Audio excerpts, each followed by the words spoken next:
Thanks for joining today.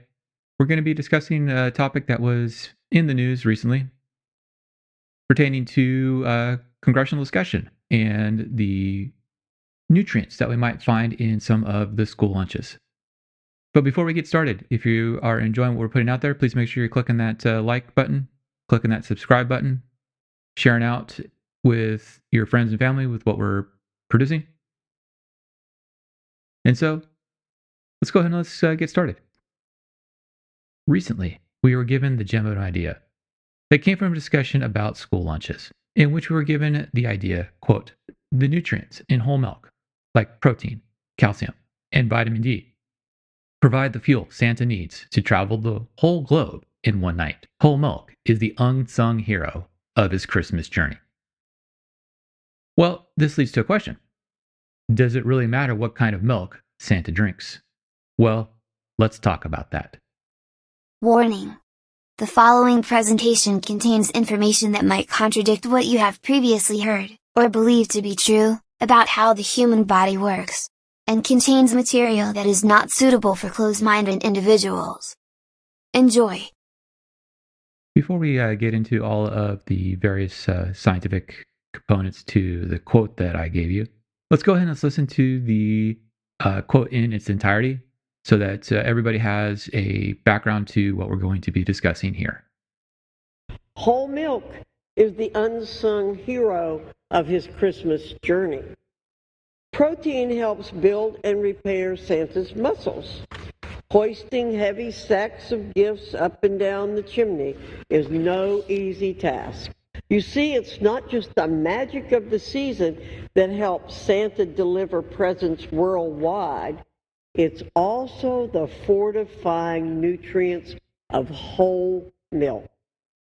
Reflecting on Christmas traditions this year begs the question, if whole milk is a good option to fuel Santa's extraordinary Christmas Eve journey, then why isn't it an option for American school children in their lunchrooms?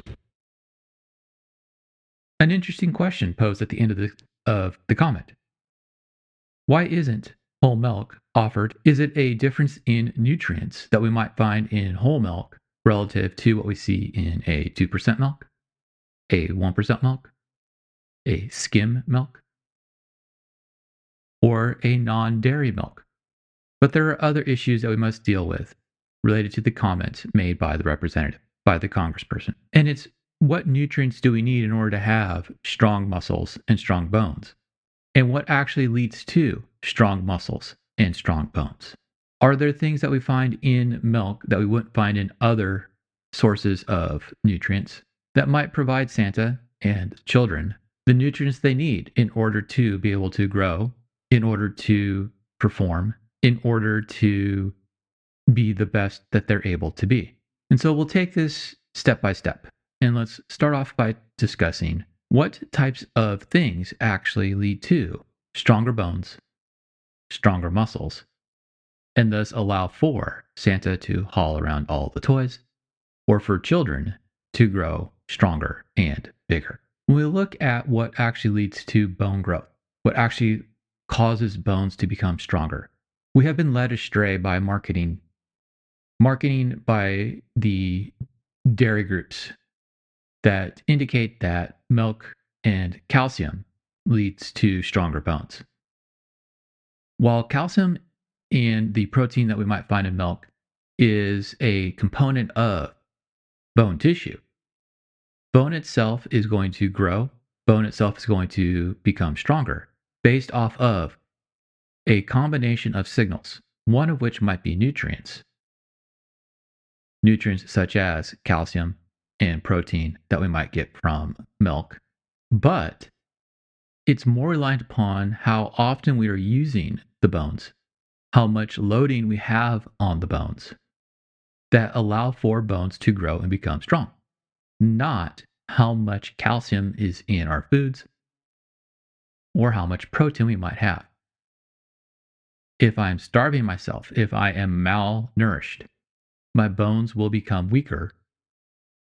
And that's because the body's going to be stripping the nutrients that are found within bones to meet the metabolic demands or other tissues throughout the body. But it's not just bones that will be stripped. It'll also be muscle. It'll also be fat. Muscle and fat coming away from other tissues, whether it's connective tissues like bone or muscle tissue like skeletal muscle. And so, what's going to cause skeletal muscles to become stronger? What's going to cause skeletal muscles to become bigger? Well, in combination with loading and activity, muscles will grow when they become overloaded, when they have to work against bigger and stronger resistances, things that they have to move against, such as having to haul around bags of toys, or for students having to haul around the backpacks of books that we make them have to haul around, or simply playing on the playground and moving against their own body weight. Along with activity, we also have to deal with a whole bunch of hormonal signals, hormones that are going to cause the tissues to grow through regulation of various types of genes that get turned on or turned off based off of the hormone signals in combination with the stresses of activity and the availability of nutrients. And so to stipulate that it is milk that's going to allow for these stronger bones and stronger muscles leads us astray in terms of the discussion as to should children be able to access whole milk relative to 2% milk, relative to 1% milk, relative to skim milk, or their non dairy counterparts. So we know it's not about milk as it relates to bone and muscle health all by itself. But what's the difference that we might find nutritionally in between the various types of milk that we might have? Now, based off of standardization, it's kind of hard to say anything about the non dairy milk that's out there because there's no set values across the board that we see. But we do know that the whole entire thing here, in terms of the nutrition that gets missed in most of the conversations, is that, remember, it's not about calories. It's about the nutrient requirements and meeting nutrient requirements for the body. Those being the carbs, the fats, and the proteins, as well as all of the other micronutrients that we might need. The 2 to 4 grams per pound or 2.5 to 10 grams per kilogram of body mass for carbohydrates, minimum of about 120 grams in the day. For the fats, about half a gram to a gram per pound, or about 0.8 to about 1.4 grams per kilogram of body mass. Remember that we have to have our omega-3s and our omega-6s in there, along with our proteins at about 0.5 to about 2 grams per pound, or about 0.8 to about 2.2 grams per kilogram. And so when we start looking at this, we have to remember that it's not about the calories, it's about the nutrients and the difference in nutrients that we might see coming out of the various milk products. And so once again, looking at the standards that we have for the cow milk relative to other mammal milks that we might find on the grocery shelves, if we start looking at the differences that we see in the various macronutrients, there's not a lot of difference that we see in between the whole versus the 2% versus the 1% versus the skim on most of the macronutrients that we're looking at as it relates to what our overall needs happen to be. Now, if we start looking at the fat loads themselves, there's going to be more fat, yes, in the whole versus the 2% versus the 1% versus the skim. But that difference that we see in fat is not an exorbitant amount of fat, particularly if we start looking at how much fat is needed by body mass per day, particularly for individuals who are growing and growing exponentially, as what we see with our children, which is what the argument happens to be in terms of school lunches.